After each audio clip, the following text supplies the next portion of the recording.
नमस्कार। आप देख रहे हैं रिपोर्ट कार्ड यूट्यूब चैनल और मैं हूं आपके साथ मनीष यादव। पिछली क्लासेस में हम क्लॉक चैप्टर पढ़ रहे थे और क्लॉक चैप्टर के बारे में हमने बेसिक पढ़ लिया था, एंगल से रिलेटेड क्वेश्चंस कर लिए थे, टाइम जब निकालना उससे रिलेटेड क्वेश्चंस कर लिए थे, दर्पण प्रतिबिंब की बात कर ली थी, साथ ही साथ हमने बात कर ली थी घड़ी की कुछ विशेष परिस्थितियों की। आज हम जो बात करने वाले हैं वो बात करने वाले हैं घड़ी के जल प्रतिबिंब की। किसकी बात करने वाले हैं? जल प्रतिबिंब की बात करने वाले हैं। इसके बाद हम बात करेंगे सूचना के आधार पर जो क्वेश्चन बनते हैं। किस किस की बात करेंगे? एक बात करेंगे हम जल प्रतिबिंब की और दूसरी बात करेंगे हम जो सूचना के आधार पर जो क्वेश्चंस बन रहे हैं उनके बारे में बात करेंगे। पिछली क्लास में हमने क्वेश्चंस देख लिए थे दर्पण प्रतिबिंब से कि जो वास्तविक समय होता है और दर्पण का जो समय होता है उसका योग कितना होता है? 12 होता है। इस बारे में हमने बात कर ली थी। अब अपन दर्पण प्रतिबिंब की तरफ से थोड़ा सा आगे की तरफ बढ़ते हैं और बात करते हैं जल प्रतिबिंब की।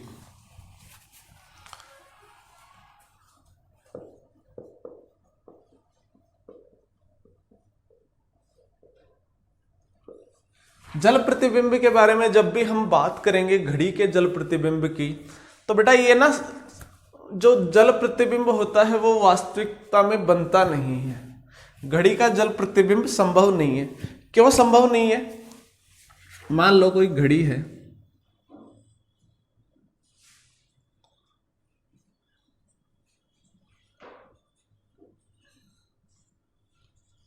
ये घड़ी है, एग्जैक्ट 6 बज रहे हैं। कितने बज रहे हैं बेटा? 6 बज रहे हैं। तो जो जल प्रतिबिंब बनेगा उसका मतलब क्या है कि अपने को नीचे की तरफ लगा देना है दर्पण। क्या लगा देना है? दर्पण लगा देना है। तो जो जल प्रतिबिंब बनेगा वो कैसा बनेगा कि बेटा जो हिस्सा नीचे की तरफ होगा वो चला जाएगा ऊपर की तरफ और जो ऊपर की तरफ जो हिस्सा होगा वो आ जाएगा नीचे की तरफ। तो किस टाइप से बनेगा?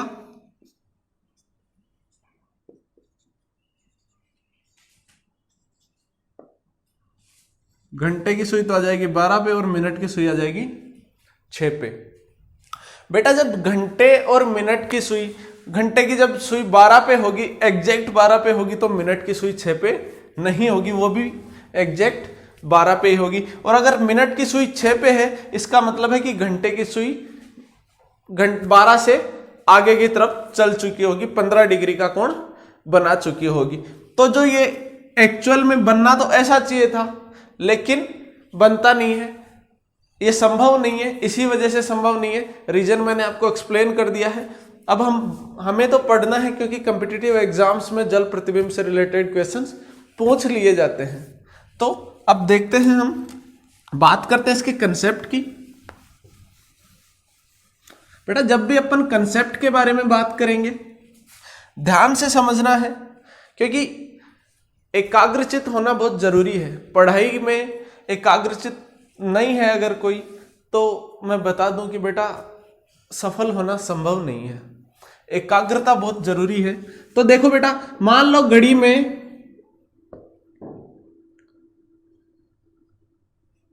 7:10 हो रहे हैं।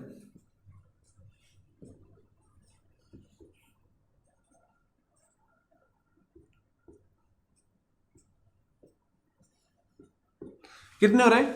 7:10 हो रहे हैं। मेरे को दर्पण प्रतिबिंब की जल प्रतिबिंब की बात करनी है। जब भी जल प्रतिबिंब के बारे में मैं बात करूंगा तो क्या करूंगा? जो नीचे वाला हिस्सा है वो ऊपर चला जाएगा और जो ऊपर वाला हिस्सा है वो कहां चला जाएगा? नीचे चला जाएगा।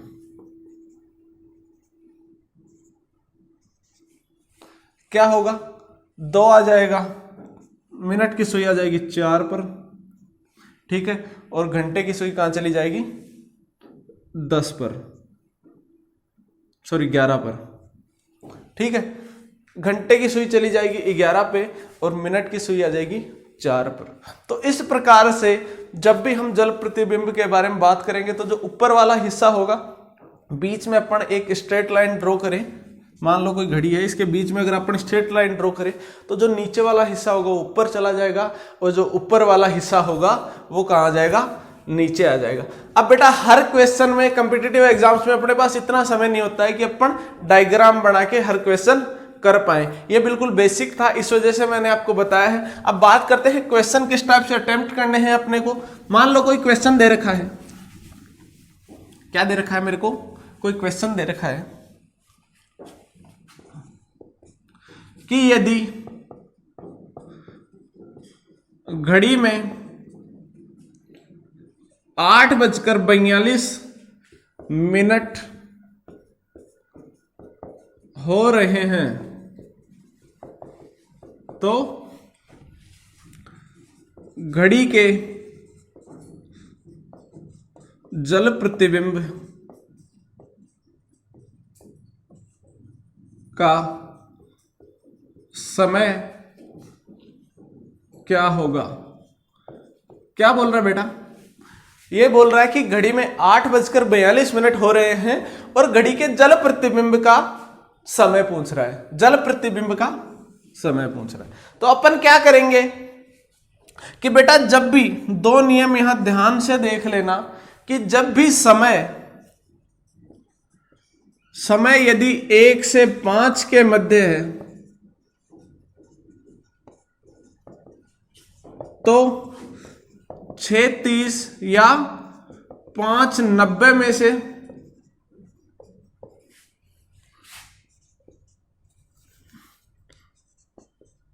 वास्तविक समय को घटाकर जल प्रतिबिंब का समय ज्ञात करेंगे।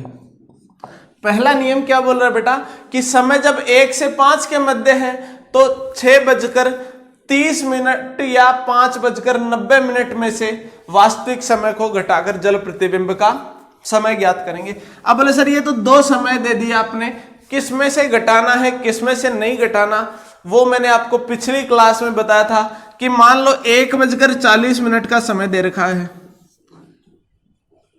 तो भाई साहब 30 मिनट में से 40 मिनट तो घट नहीं सकती क्योंकि माइनस की 10 मिनट नहीं हो पाएगी, या फिर 2:48 दे रखे हूं। तो इस टाइप से जब भी अपने को वैल्यू दी होगी तो अपन क्या करेंगे 5:90 में से घटा देंगे 5:90। 6:30 को मैं 5:90 भी लिख सकता हूं, ठीक है। इसके बाद ज्यादा डिटेल में अगर आपको देखना हो तो पिछली क्लास में आप देख पाएंगे, जो अपना पिछला वीडियो आया था कि अपने को कौन सा समय प्रिफर करना है। इसके बाद दूसरे नियम की तरफ चलते हैं बेटा। दूसरे नियम की अगर हम बात करें कि यदि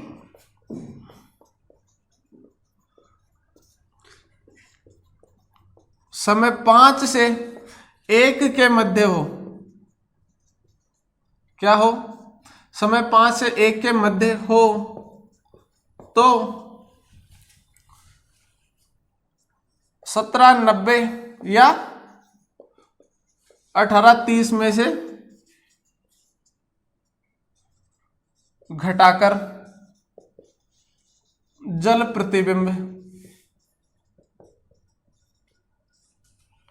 का समय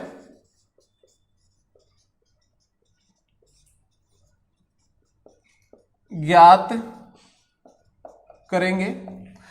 यदि समय 5 से 1 के मध्य हो, 8:40, 7:32, 6:52, कुछ भी समय जब 5 से 1 के मध्य होगा तो उस समय में, उस केस में क्या करेंगे अपन 17:90 या 18:30 में से घटाकर जल प्रतिबिंब का समय ज्ञात करेंगे। अब अपन अपने क्वेश्चन की तरफ चलते हैं बेटा। क्वेश्चन में क्या बोल रहा है कि सर घड़ी का समय जो है वो 8:42 दे रखा है। कितना दे रखा है? 8:42 और जल प्रतिबिंब का समय पूछ रहा है। नियम मेरे को पता है कि जब 5 से 1 के मध्य का समय होगा तो क्या होगा, मेरे को 17:90 या 18:30 में से लेना है। अब सर 18:30 में से तो 8:42 घटेगा नहीं, क्योंकि मिनट की वैल्यू 30 से ज्यादा है। तो 17:90 में से मैं घटाऊंगा, कितने में से घटाऊंगा? 17:90 में से। तो क्या आ जाएगा? इसको लिख सकता हूं 48 और ये आ गया 9। 9:48 जो होगा वो क्या होगा? जल प्रतिबिंब का समय होगा। ठीक है, एक और क्वेश्चन देखते हैं इसी टाइप का। मान लो मैंने 8:42 की जगह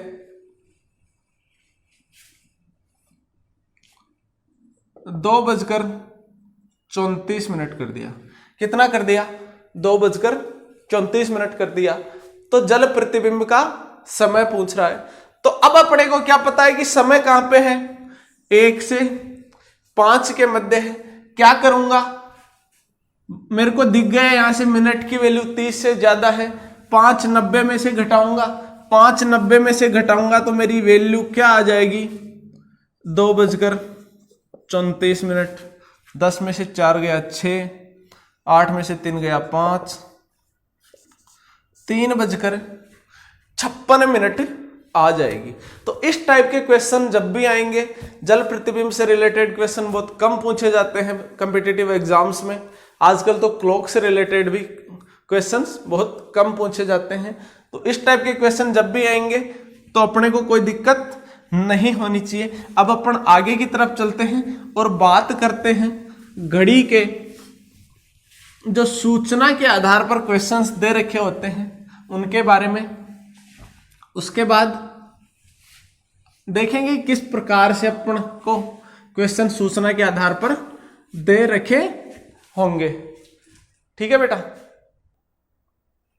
तो बेटा देखो ये है, अब बात करते हैं हम सूचना के आधार पर कुछ क्वेश्चंस की। पहले 3 क्वेश्चन मैंने लिख लिए हैं। अब देखते हैं सबसे पहले क्वेश्चन की किस टाइप के क्वेश्चन आते हैं।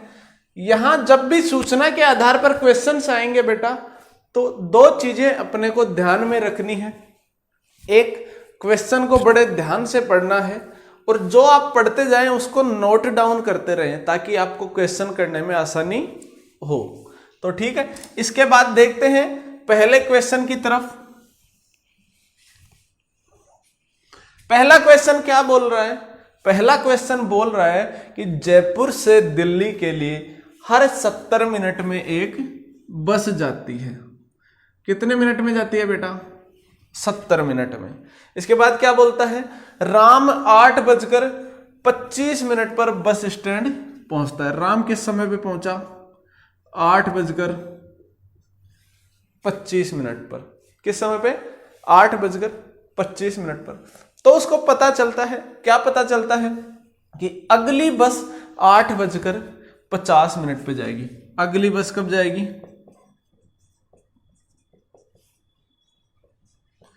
8:50 पर। अगली बस अगर 8:50 पर जा रही है और हर 70 मिनट में एक बस छूटती है, तो जो पिछली बस आ जाएगी, ये जो डिफरेंस हो जाएगा वो 70 मिनट का हो जाएगा। तो जो पिछली बस जाएगी वो किस समय पे जाएगी? 7:40 पर। किस समय पे जाएगी? 7:40 पर। तो क्या पूछ रहा है? पिछली बस कितनी देर पहले गई? राम कब आया था? 8:25 पर। पिछली बस कितने बजे गई? 7:40 पर। तो जो डिफरेंस होगा ये कितने मिनट पहले गई? ये आ गया 45 मिनट। कितना आ जाएगा अपना आंसर? वो आ जाएगा 45 मिनट। बेटा यहां एक बार दोबारा देखते हैं, ध्यान से देखिएगा। क्या बोल रहा है कि जयपुर से दिल्ली के लिए हर 70 मिनट में एक बस छूट रही है। कितने मिनट में छूट रही है? 70 मिनट में। ठीक है, इसके बाद क्या बोल रहा है? राम 8:25 पर बस स्टैंड पहुंचा है। कितने बजकर कितने मिनट पर? 8:25 पर।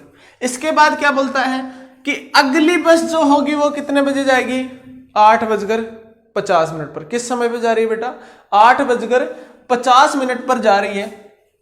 तो अपने को पता है कि अगर 8:50 पर बस गई है तो जो पिछली बस गई होगी वो 70 मिनट पहले गई होगी। तो 70 मिनट पहले जो समय था वो क्या था? 7:40। क्वेश्चन क्या पूछ रहा है कि बस कितनी देर पहले गई? तो राम आया था 8:25 पर। किस समय पे आया था? 8:25 पर। तो बस कितनी देर पहले गई? 7:40 और 8:25 का जो डिफरेंस हो जाएगा वो कितना आ जाएगा? 45 मिनट आ जाएगा बेटा। इसके बाद हम नेक्स्ट क्वेश्चन की तरफ चलते हैं। देखते हैं अब अपना अगला क्वेश्चन। बेटा जब भी सूचना के आधार पर जब क्वेश्चन दिए हुए हैं वो कुछ टिपिकल नहीं होते हैं, बस थोड़े क्वेश्चन लेंथी होते हैं। तो आपको बिल्कुल क्वेश्चन की लैंग्वेज को ध्यान से पढ़ना है। क्या करना है? क्वेश्चन की लैंग्वेज को ध्यान से पढ़ना है। तो अब अपना अगला क्वेश्चन देखते हैं। क्या बोल रहा है? किसी विद्यालय में बैठक शुरू होने वाली थी। किसी विद्यालय में बैठक शुरू होने वाली थी। बैठक में सचिव कितने बजे पहुंचा? सचिव पहुंचा है सर 2:10 पर। प्रधानाध्यापक बैठक से 30 मिनट पहले आए। अब अपने को पता है क्या बैठक कब शुरू होने वाली थी, लेकिन अपने को यह पता है कि जब भी बैठक शुरू होने वाली है उससे 30 मिनट पहले कौन आ गया? प्रधानाध्यापक। प्रधानाध्यापक कौन आ गया? कितने मिनट पहले आ गए बैठक से? 30 मिनट पहले। ठीक है। अब क्या बोल रहा है? सचिव प्रधानाध्यापक से 40 मिनट लेट आया है। मतलब प्रधानाध्यापक से 40 मिनट देर से आया है। तो ये प्रधानाध्यापक सचिव से 30 मिनट पहले आया है, तो इससे 40 मिनट पहले आया है, तो इससे 40 मिनट पहले जो समय होगा वो क्या होगा? 1:30। ठीक है। अब 1:30 पर प्रधानाध्यापक आया है और वो बैठक से 30 मिनट पहले आया, मतलब बैठक कितने बजे हुई होगी? 2 बजे हुई होगी। 40 मिनट देर से आया है प्रधानाध्यापक, सचिव प्रधानाध्यापक से, तो बैठक होने का समय क्या होगा? क्या होगा बेटा? 2 बजे होगा। ध्यान से देखना कि कोई बैठक किसी विद्यालय में शुरू होने वाली थी और जो सचिव है वो 2:10 पर पहुंचा है। किस समय पे पहुंचा है बेटा? 2:10 पर। इसके बाद जो प्रधानाध्यापक है वो बैठक से 30 मिनट पहले पहुंचा है। क्या बोल रहा है? 30 मिनट पहले पहुंचा है और जो सचिव है वो प्रधानाध्यापक से 40 मिनट लेट आया है। सचिव किस समय पे आया है? प्रधानाध्यापक से 40 मिनट लेट। तो प्रधानाध्यापक सचिव से 40 मिनट पहले आया है, इसका मतलब है कि प्रधानाध्यापक 1:30 पर आया है। बैठक का अपने को समय पूछ रहा है, तो 30 मिनट देर से मतलब 1 बजे के बाद 30 मिनट और आगे चलेंगे तो किस समय पे आया है? 2 बजे आया है। ठीक है। इसके बाद हम अपने अगले क्वेश्चन की तरफ चलते हैं। बिल्कुल आसान क्वेश्चन आएंगे, कोई कहीं दिक्कत नहीं आने वाली अपने को इस टाइप के क्वेश्चंस करने में। बस क्वेश्चन की लैंग्वेज को ध्यान से पढ़ना है। अगर आपने क्वेश्चन को ध्यान से पढ़ा है तो कोई दिक्कत नहीं आएगी। बेटा ये क्या बोल रहा है क्वेश्चन? क्वेश्चन बोल रहा है कि किसी ऑफिस में बैठक होनी है। क्या है? बैठक होनी है। चेयरमैन 10:20 पर पहुंचा। किस समय पे पहुंचा चेयरमैन? चेयरमैन पहुंचा है 10:20 पर। डिप्टी चेयरमैन चेयरमैन से 15 मिनट पहले ऑफिस आया। डिप्टी चेयरमैन जो है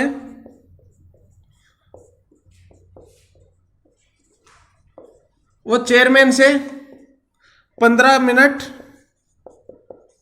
पहले आया है। तो 10:20 पर अगर चेयरमैन आया है तो डिप्टी चेयरमैन के आने का समय क्या हो जाएगा? 10:05 हो जाएगा। क्या हो जाएगा? 10:05। डिप्टी चेयरमैन मीटिंग शुरू होने से 10 मिनट पहले आया, मतलब जब डिप्टी चेयरमैन आया उससे 10 मिनट बाद मीटिंग शुरू हुई है। तो 10 मिनट बाद मतलब 10:15 पर मीटिंग शुरू हुई है। तो मीटिंग शुरू होने का समय क्या होगा? ठीक है बेटा, तो अब यहां क्वेश्चन ये भी बन सकता है कि मीटिंग शुरू होने का समय क्या होगा, तथा दूसरा क्वेश्चन यहीं से ये बोल सकता है कि जो चेयरमैन है वो मीटिंग शुरू होने से कितनी देर बाद आया। अगर इस टाइप का क्वेश्चन बनेगा तो कितनी देर बाद में आया चेयरमैन मीटिंग शुरू होने से, तो जो समय आ जाएगा वो क्या आ जाएगा? 5 मिनट आ जाएगा। कितनी देर से आया चेयरमैन मीटिंग शुरू होने के? 5 मिनट बाद आया है। तो इस टाइप के क्वेश्चन बनेंगे सूचना के आधार पर। इसके बाद बात करेंगे, तो बेटा इस टाइप के क्वेश्चंस के बारे में हमने आज बात कर ली है, जल प्रतिबिंब के बारे में बात कर ली है और सूचना के आधार पर कुछ क्वेश्चंस के बारे में हमने बात कर ली है। बेटा अब हम नेक्स्ट क्लास में बात करेंगे आने और जाने के समय के बारे में, साथ ही बात करेंगे गलत घड़ी की। कौन सी? गलत घड़ी की, कि अगर 1 घंटे में 1 बार बज रही है, 2 घंटे में 2 बार बज रही है, तो 12 घंटे में कितनी बार बजेगी, 24 घंटे में कितनी बार बजेगी। या फिर कोई घड़ी 12 बजे से स्टार्ट होती है, हर 1 घंटे में 5 मिनट पीछे हो जाती है, 5 मिनट आगे हो जाती है, उस बारे में बात करेंगे। इसके बाद हम बात करेंगे कुछ स्पेशल टाइप के क्वेश्चंस की घड़ी की। जो अगली क्लास होगी वो अपनी लास्ट क्लास होगी घड़ी के टॉपिक से रिलेटेड। उसके बाद हम टॉपिक स्टार्ट करेंगे डायरेक्शन टॉपिक। ठीक है, तो आज तक की क्लासों में आपको कोई भी दिक्कत हो तो आप कमेंट सेक्शन में जाके लिख सकते हैं। अगर आपको वीडियो पसंद आया हो तो आप लाइक कर सकते हैं, शेयर कर सकते हैं और सब्सक्राइब कर सकते हैं। Thank you so much.